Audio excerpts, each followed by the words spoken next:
Page 211. How to win friends and influence people.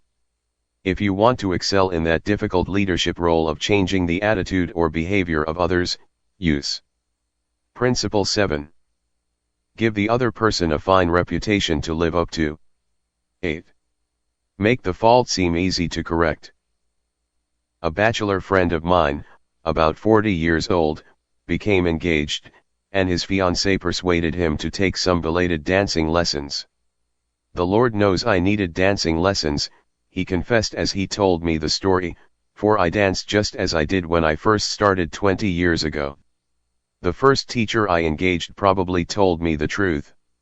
She said I was all wrong, I would just have to forget everything and begin all over again. But that took the heart out of me. I had no incentive to go on. So I quit her.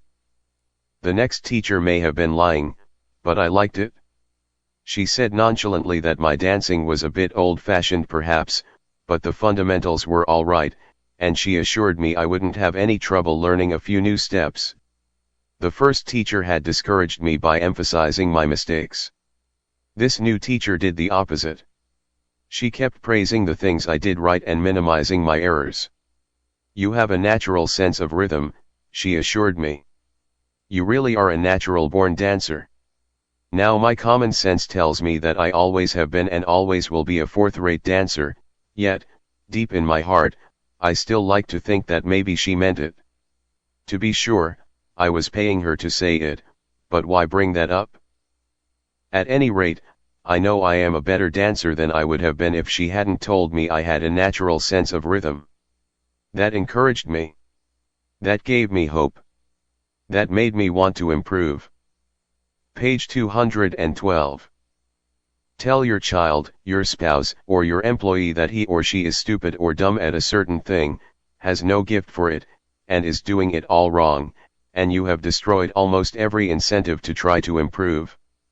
But use the opposite technique, be liberal with your encouragement, make the thing seem easy to do, let the other person know that you have faith in his ability to do it, that he has an undeveloped flair for it, and he will practice until the dawn comes in the window in order to excel. Lowell Thomas, a superb artist in human relations, used this technique. He gave you confidence, inspired you with courage and faith. For example, I spent a weekend with Mr. and Mrs. Thomas, and on Saturday night, I was asked to sit in on a friendly bridge game before a roaring fire. Bridge? Oh, no. No. No. Not me. I knew nothing about it. The game had always been a black mystery to me. No. No. Impossible. Why, Dale, it is no trick at all, Lowell replied. There is nothing to bridge except memory and judgment. You've written articles on memory. Bridge will be a cinch for you. It's right up your alley. And presto, almost before I realized what I was doing, I found myself for the first time at a bridge table. All because I was told I had a natural flair for it and the game was made to seem easy. Speaking of bridge reminds me of Ely Culbertson, whose books on bridge have been translated into a dozen languages and have sold more than 1 million copies. Yet he told me he never would have made a profession out of the game if a certain young woman hadn't assured him he had a flair for it. When he came to America in 1922, he tried to get a job teaching in philosophy and sociology, but he couldn't. Then he tried selling coal, and he failed at that. Then he tried selling coffee, and he failed at that, too.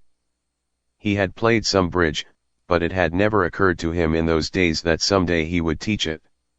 He was not only a poor card player, but he was also very stubborn. He asked so many questions and held so many post-mortem examinations that no one wanted to play with him. Page 213. Then he met a pretty bridge teacher, Josephine Dillon, fell in love and married her.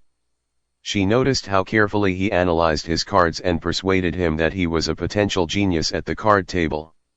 It was that encouragement and that alone, Culbertson told me, that caused him to make a profession of bridge.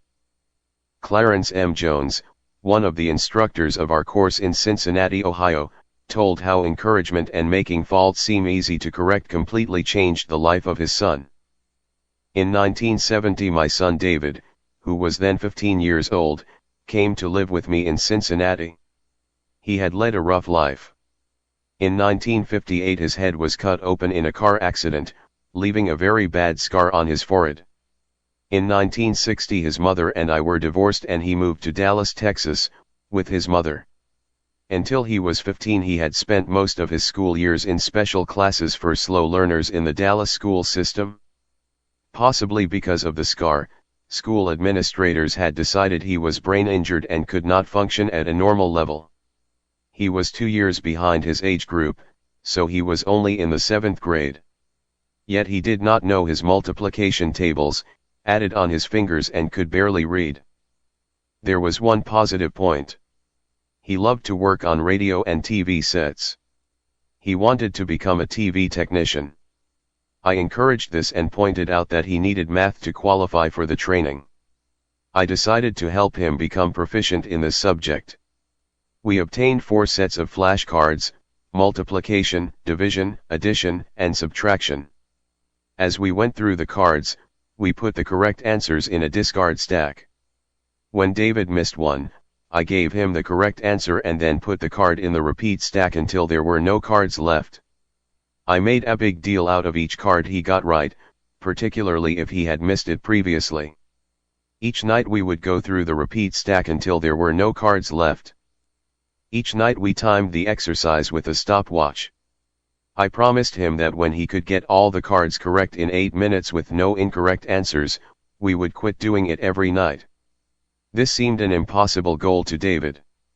The first night it took 52 minutes, the second night, 48, then 45, 44, 41, then under 40 minutes. We celebrated each reduction. Page 214. I'd call in my wife, and we would both hug him and we'd all dance a jig. At the end of the month he was doing all the cards perfectly in less than 8 minutes. When he made a small improvement he would ask to do it again. He had made the fantastic discovery that learning was easy and fun. Naturally his grades in algebra took a jump. It is amazing how much easier algebra is when you can multiply. He astonished himself by bringing home a B in math. That had never happened before. Other changes came with almost unbelievable rapidity. His reading improved rapidly, and he began to use his natural talents in drawing. Later in the school year his science teacher assigned him to develop an exhibit. He chose to develop a highly complex series of models to demonstrate the effect of levers. It required skill not only in drawing and model making but in applied mathematics. The exhibit took first prize in his school's science fair and was entered in the city competition and won third prize for the entire city of Cincinnati. That did it.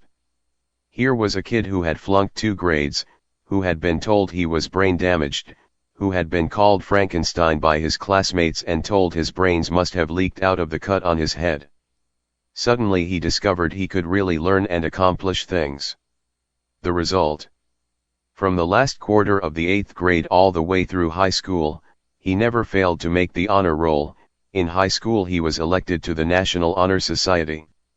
Once he found learning was easy, his whole life changed.